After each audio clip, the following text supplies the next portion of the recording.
반갑습니다.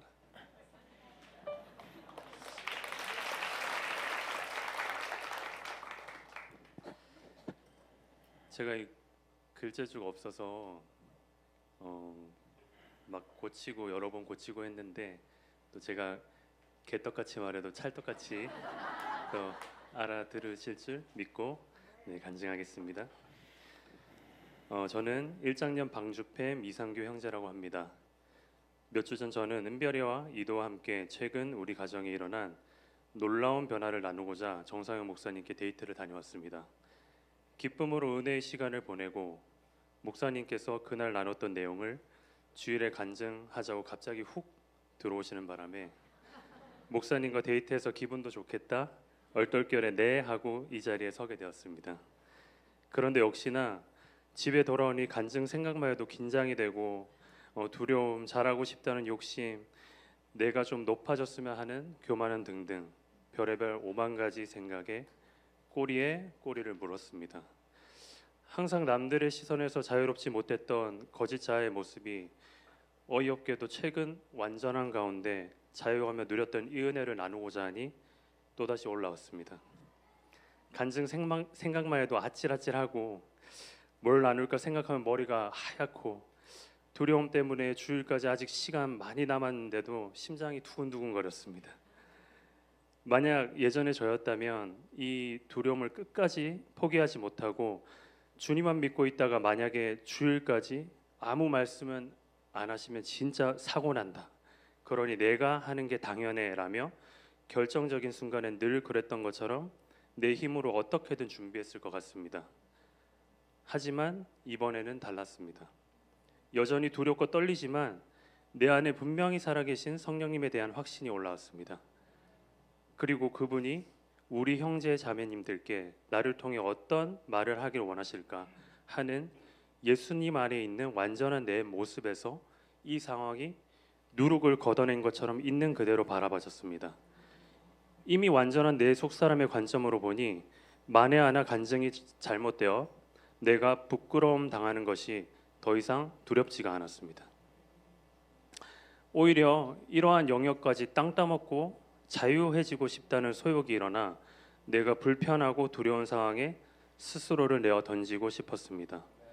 그리고 실제로 두려움 때문에 안개가 낀 것처럼 뿌옇던 머릿속이 깨끗하게 맑아짐을 경험했던 은혜의 시간이었습니다. 저는 2022년 새노래 사랑교회에 와서 처음으로 예수님의 사랑을 경험했습니다. 제게 사랑이라는 단어는 도무지 풀어지지 않고 와닿지도 않던 그저 사전적 용어였습니다. 그 정도로 로봇 같던 제가 그날 설교 전 강 목사님 찬양 인도 시간에 눈을 감았을 때 환상으로 예수님이 저를 꼭 안아주는 게 그려졌습니다. 그 따뜻한 사랑의 순간 마음의 담이 허물어지고 오랜 시간 막혔던 배수관이 뚫린 것처럼 눈물이 콧물이 폭포수처럼 나왔습니다. 어찌나 울었던지 그때 누군지는 몰랐던 지금 수연 자매님께서 제게 휴지를 건네주셨던 기억이 납니다.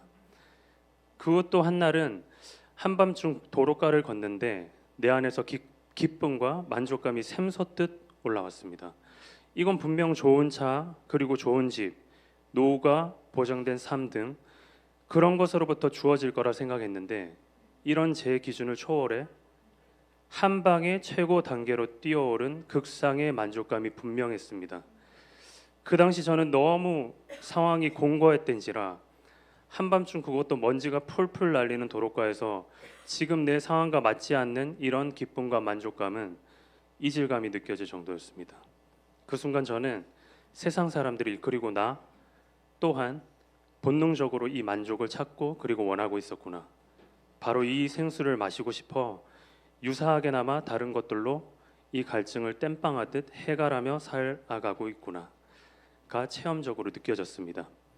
마셔도 갈증이 끊이지 않는 헛된 것들을 채우기 위해 아닌 척하지만 하나님조차 도구로 사용했던 과거의 저였습니다.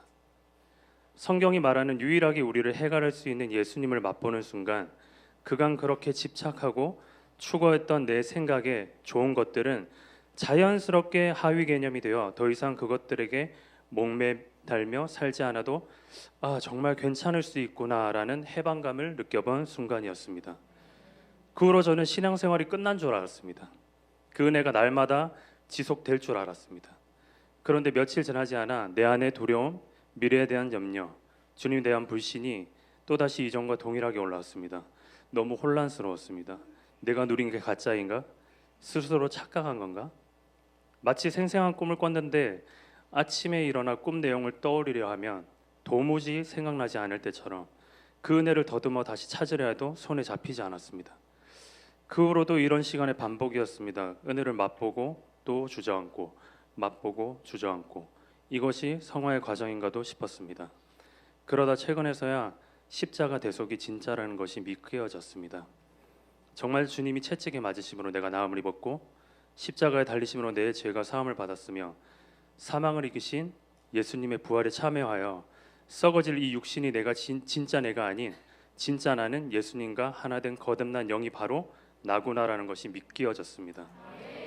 10년 넘게 같은 내용을 수십 번 보고 수백 번 들었는데 이번에 신기하게 다르게 들리고 다르게 보였습니다. 그간 눈에 껴있던 비늘이 벗겨진 것처럼 이 복음이 아주 쉽고 명확하게 보이고 현재 내 상황과 상관없이 보이지 않는 이 복음이 보이는 것보다 더 진짜로 믿겨졌습니다. 아마도 그간 제 신앙이 혼돈스러웠던 이유는 은혜를 경험했음에도 십자가에 죽여야만 하는 육신을 포기하는 것이 두려워 육신의 거짓 자아로 예수님께 나아가려는 애초부터 불가능한 도전을 했기 때문인 것 같습니다. 그리고 그 뒤 손장로님 말씀이 달리 들렸습니다. 평소에는 너무 어려워서 벌러 듣고 잠깐 한눈 팔새면 내용 전체를 놓쳐 듣기를 포기했던 장로님 말씀이 알고 보니 1년 전이고 2년 전이고 그리스도 예수님 안에서 우리가 이미 완전하다라는 아주 명확하고 간단한 메시지를 반복해서 동일하게 말씀하고 계시는 걸 알게 되었습니다. 그 막혔던 부분이 뚫려 그런지 이제는 열심히 들으려 하지 굳이 애쓰지 않아도 오늘은 또 어떤 말씀을 하고자 하시는지 전체의 맥락이 들리고 깨달아지는 경험을 지금도 누리고 있습니다. 한 달 전쯤 저희 가정에는 큰 변화가 일어났습니다. 그날 저는 유튜브로 카이스트 실험물리학자 김갑진 교수님의 양자역학에 관한 영상을 보는데 이게 기독교 채널도 아닌 세상 지식 채널임에도 신기하게 그날은 그 내용들이 영적인 세계와 연결지어져 선포가 왜 중요한지가 제게 풀어졌습니다. 평소 손장로님 7가지 알약을 냉장고에 붙여만 놓고 초반에 몇 번 따라 읽었지 그 후로 옆에 붙어있는 족발집 전당과 마찬가지로 항상 그곳에 붙어만 있었습니다. 선포가 중요하다, 말이 중요하다, 긍정적인 말만 해야 한다, 부정적인 말하면 안 된다 소리를 여기 계신 성도님들께서도 꽤 오랜 시간 들었을 거라 생각합니다.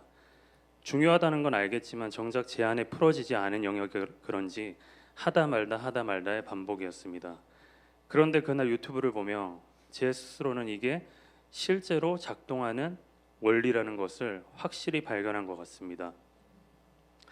지금부터 하는 이야기는 그저 제 개인적으로 받은 은혜이고 해석이니 열린 마음으로 들어주셨으면 합니다. 양자역학은 우리 눈에 보이는 큰 세계를 이루고 있는 작은 세계로 들어가 보면 이러한 보이는 것들, 만져지는 것들이 알고 보니 무형의 파동이라는 황당무계한 소리를 합니다. 그렇다면 실제 우리 몸 또한 무형의 파동으로 이루어졌다는 얘기고 우리 몸이 파동이라면 손과 손이 만나면 통과하기도 해야 한다는 건데 우리는 일상생활에서 그러한 것들을 경험할 수 없습니다. 이에 대해 양자역학은 조건이 맞지 않을 뿐 그에 따른 조건만 주어지면 그것이 가능하다고 말합니다. 그 조건이 바로 입자가 아주 작거나 혹은 아주 느려지면 실제로 우리가 알갱이로 여겼던 입자가 파동으로 변하는 것을 볼 수 있다고 합니다. 지금 보실 영상은 물리학자 에릭 코넬과 칼 와이먼이 보즈 아인슈타인 응축이라는 실험을 통해 2001년 노벨상을 받았습니다.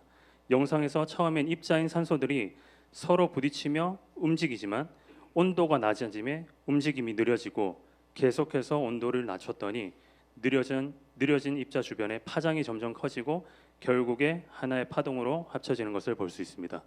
영상 틀어주세요.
세상 만물이 알갱이와 같은 입자이면서 동시에 파동이라는 것이 밝혀졌습니다. 저는 이 영상을 볼 때 하나님께서 무형인 말씀 즉 파동으로 유형 곧 입자인 세상 만물을 만드셨다는 창세기 내용이 과학적으로도 증명되는 것 같았습니다. 먼저 물리학에서 파동은 우리가 알고 있는 바다의 물결 같은 것은 아닙니다. 물리학에서 말하는 파동의 뜻은 입자가 그곳에 나타날 확률 그 자체가 파동의 정의라고 합니다. 저는 우리의 입으로 내뱉는 말 또한 이것과 동일한 원리라 생각합니다. 말은 파동이며 실체로 나타날 수 있는 확률입니다. 우리가 내뱉는 수많은 말들은 그 말의 내용이 좋은 것이든 나쁜 것이든 그것이 이 땅에 실제로 나타날 수도 있고 나타나지 않을 수도 있는 확률입니다. 하나님께서는 말씀 곧 보이지 않는 파동으로 뱉으시고 그것이 보이는 입자 곧 만물로 나타났습니다. 그렇다면 하나님처럼 우리가 선포하고 기도를 통해 입으로 내뱉는 파동 또한 보이는 세계에 선포하는 족족, 기도하는 족족 실체로 나타나면 좋을 텐데 그렇지 않는 이유는 뭘까요? 과학에서 이러한 보이지 않는 무형의 파동이 보이는 세계에서 실체로 나타나기 위해서는 한 가지 조건이 필요하다고 합니다. 바로 관측입니다. 관측이란 우리가 목사님 설교 때 자주 접했던 이중 슬릿 실험 영상에서 파동의 성질을 띠던 전자가 관측되는 순간 다시 입자로 변하는 것을 본 적이 있습니다. 그때 저는 관측이 제 두 눈으로 보는 것이라 생각해 눈을 떴다 감았다 해봤던 게 기억납니다. 그러나 양자역학에서 관측이란 두 눈으로 보는 것이 아닌 파동이 다른 어떠한 입자와 부딪히는 것을 관측이라 합니다. 예로 아주 작은 공기 입자 또는 빛 입자와 같이 어떠한 입자와 부딪히는 것을 순간 그것을 관측이라 여기고 파동이 입자로 나타납니다. 그러니 우리 눈으로 어떠한 사물을 본다는 것 또한 사실은 빛이 우리 눈에 반사되어 들어오기 전 그것에 먼저 부딪혀 이미 입자로 나타나는 것을 우리가 보는 것을 의미하기도 합니다. 다시 돌아가 우리가 뱉은 말, 즉 파동이 보이는 세계의 실체로 나타나기 위해 필요한 조건이 바로 관측이라면 방금 설명드렸듯이 양자역학에서 관측은 파동이 무언가와 부딪히는 것을 뜻하고 우리 말에 있어 관측은 바로 믿음이라 생각됩니다. 보이지 않는 실상을 입을 열어 선포하고 그 선포한 파동이 믿음으로 관측되는 순간 실체로 나타나는 것입니다. 지금 이 순간에도 하나님께서 창조한 보이지 않는 세계의 이러한 작동 원리를 엿보고 부분적이지만 이것을 누리고 있던 자들이 뉴에이지라 생각합니다. 저 또한 예전에 시크릿 책이 한창 유행일 때 한 권 구매해 내가 원하는 것을 얻고자 있지도 않은 것을 이미 있다고 믿어보려 용썼던 기억이 납니다. 하지만 분명한 것은 이러한 뉴에이지적인 것들에는 한계가 있습니다.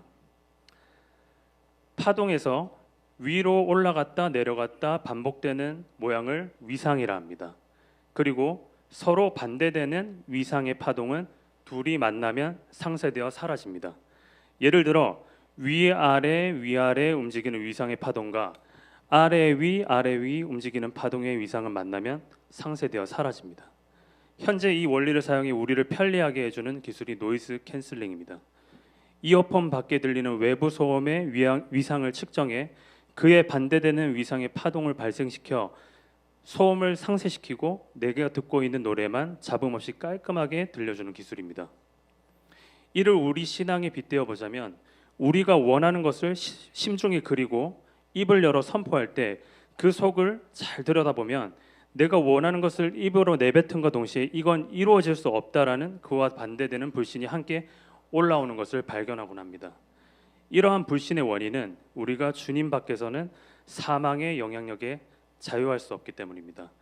마치 노이즈 캔슬링 기술에서 반대되는 위상의 파동은 외부 소음을 상쇄시켜 없애는 것처럼 사망으로 말미암아 뿜어져 나오는 부정적인 생각과 감정은 우리가 바라고 원하는 모든 긍정적인 것들과는 반대되는 위상을 지닙니다. 사망의 영향력 아래에 있는 이상 그것은 우리가 바라는 모든 것들을 상쇄시켜 버립니다. 그리고 마귀가 장악한 세상에서 사망의 영향력에 오랜 세월 노출되어 부정적인 생각과 감정이 삶에서 당연시 되어지게 되고 또 그에 따른 믿음이 관측되는 순간 질병, 우울, 두려움, 염려, 실패, 좌절이라는 실체로 세상에 나타나게 됩니다. 이처럼 사망이 지배하는 이미 기울어진 운동장에서 뉴 에이지와 같이 원하는 긍정적인 결과를 얻기 위해서는 마치 물을 거슬러 오르는 연어처럼 엄청난 에너지가 소비됩니다. 그리고 시간과 에너지를 투자해 그러한 것들을 소극적으로 누린다 한들 마지막에 당면할 사망은 피할 수 없습니다. 그러나 이제 주님 안에 있는 자들에게는 더 이상 사망이 존재하지 않습니다. 우리의 결국에는 부활이 기다리고 있습니다. 예수 그리스도로 인해 파동의 위상이 사망에서 생명으로 바뀌었습니다. 그러니 주님 안에 새롭게 거듭난 우리는 실체가 나타날 확률, 말로써 끊임없이 선포해야 합니다. 거듭나서 얻게 된 권리, 생득권으로 입을 열어 선포하고 또 선포해야 합니다. 로또도 긁어야 당첨되듯이 말도 뱉어야 확률이 쌓입니다. 그리고 믿음으로 관측되는 순간 보이는 세계의 실체로 나타납니다. 우리는 더 이상 제한적인 육신의 믿음, 나의 믿음으로 그것을 관측하지 않습니다. 내뱉은 모든 말씀이 실체인 만물로 나타나게 하신 주님의 완전한 믿음이 우리의 믿음입니다. 우리는 그 믿음으로 선포하는 자들입니다. 보이지 않는 세계에 바라는 실상을 내 믿음이 아닌 주님과 하나된 완전한 믿음으로 관측하여 보이는 세계의 실체로 나타내는 자들입니다. 이러한 것들이 깨달아져 그날부로 저와 은별이는 밤 9시 반이 되면 이도를 재우고 선포 예배를 드립니다.